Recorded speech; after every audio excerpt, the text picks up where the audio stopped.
Todo médium que não seja totalmente, completamente inconsciente, o que hoje é raríssimo, tem, em maior ou menor grau, um componente de animismo. No vídeo de hoje, eu quero falar sobre aquela fase que o médium passa, principalmente o médium iniciante, o novato, que se sobressai mais o seu animismo. Em alguns casos, tem que ser conversado, bem direcionado com este médium. Mas afinal, o que é animismo? O animismo ele vem de ânima. Ânima remete à alma, então é a manifestação, a expressão da própria alma do médium. Isso pode ser consequência de registros que estão no nosso subconsciente e até no inconsciente profundo. Então, o animismo ele é relativamente natural, comum. Com o tempo, com a maturidade do médium, ele vai se diminuindo, vai minimizando e cada vez mais ele, no transe lúcido, vai conseguindo dar a necessária passividade para uma conexão madura, adequada com seu guia espiritual. Aquela fase que o animismo se sobressai mais é quando o médium se conhece pouco. Ele está iniciando, ele tem pouca experiência com a mediunidade, ele conhece pouco da mediunidade e também se conhece muito pouco. Então a mediunidade ela vai chegar num ponto de equilíbrio em conformidade ao aumento do autoconhecimento do médium. Mas o que o médium tem que conhecer em si mesmo? As suas preocupações, os seus anseios, os seus medos, o quanto esses impulsos que estão muitas vezes no psiquismo do médium, estão no subconsciente, interferem na manifestação. Então, nós temos aquela fase que o animismo se sobressai mais no início, em alguns aspectos que eu vou abordar. Primeiramente, aquela questão do médium que ele tem seguidas catarses dentro do desenvolvimento mediúnico. Ele não consegue sair dessa fase da catarse para sintonizar com o guia espiritual. O que é a catarse? Ele vivencia nele mesmo uma aflição psicológica, uma emoção intensa, fase de choro ou fases de riso. Ele não consegue perceber o que é isso. Ele precisa conhecer essas emoções, ele precisa colher isso que ele está sentindo e perceber que isso está vindo dele, que não é de fora.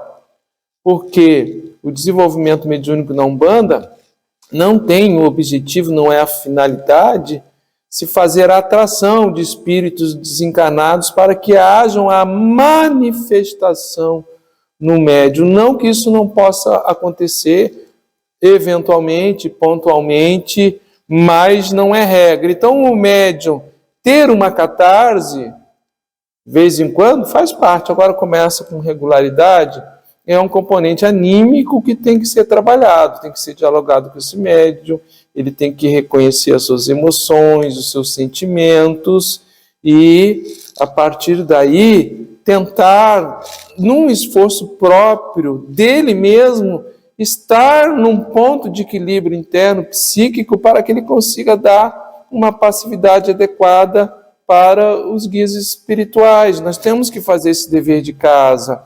O guia espiritual ou as engiras de Umbanda, de educação mediúnica, não são para ficarem nos limpando seguidamente, como se nós fôssemos um exaustor, sempre tirando fuligem. Não, nós temos que chegar no trabalho bem equilibrados, mentalmente sereno, emocionalmente bem resolvidos, para que minimizemos o máximo a possibilidade de interferência da estrutura do ego, da personalidade do médium na sua manifestação.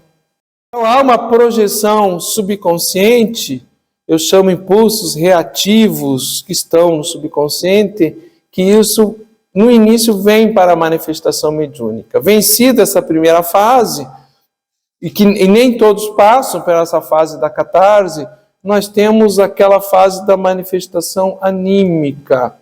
O que é a manifestação anímica? O médium ele fica tão entusiasmado, ele beira em alguns momentos um nível de deslumbramento alto, ele quer tanto, ele anseia tanto o caboclo, o preto velho, o Exu, que ele projeta isso na sua ideação e ele manifesta essa ideação e não tem entidade nenhuma.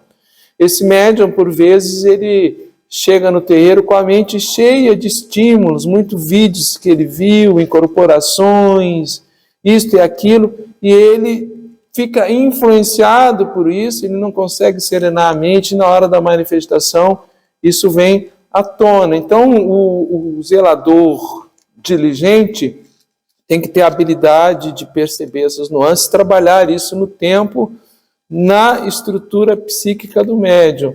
Ele tem que compreender, ele tem que aprender que no momento do desenvolvimento mediúnico, ele tem que estar sereno, a mente tem que estar tranquila, não pode estar cheia de estímulo e ter vigilância quanto a esse processo de ação que ele mesmo cria.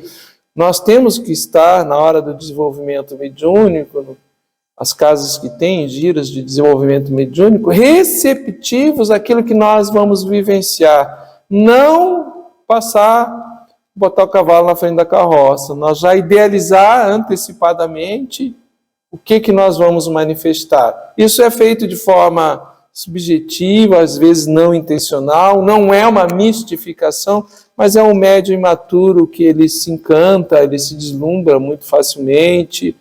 Falta ali doutrina, falta estudo, falta compreender os mecanismos da mediunidade, mas com o tempo isto vai se orientando, ele vai aprendendo e se supera essa fase desse animismo natural, animismo espontâneo. E dessa fase do animismo natural, o médium, de fato, inicia a sua educação mediúnica, onde o primeiro aprendizado antes dele se preocupar com o nome, antes dele se preocupar quem é a entidade, a forma que a entidade tem, é ele aprender a perceber o fluido, o magnetismo do guia espiritual, dos guias que vão trabalhar com isso. Isso demora um tempo, porque há que se ter um ajustamento dos chakras, da própria percepção do médium, ele vai ter que ter alguns registros memorizados, né? Ele vai ter que aprender isso por repetição.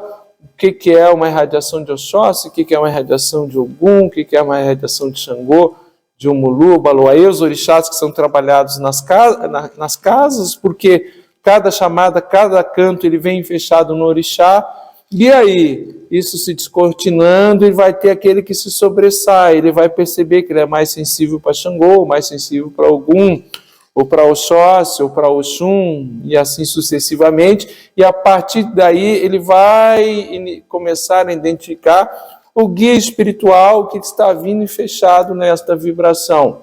É uma parceria, é um aprendizado recíproco, exige estudo e exige participação, pertença, regularidade, mas principalmente honestidade do médium.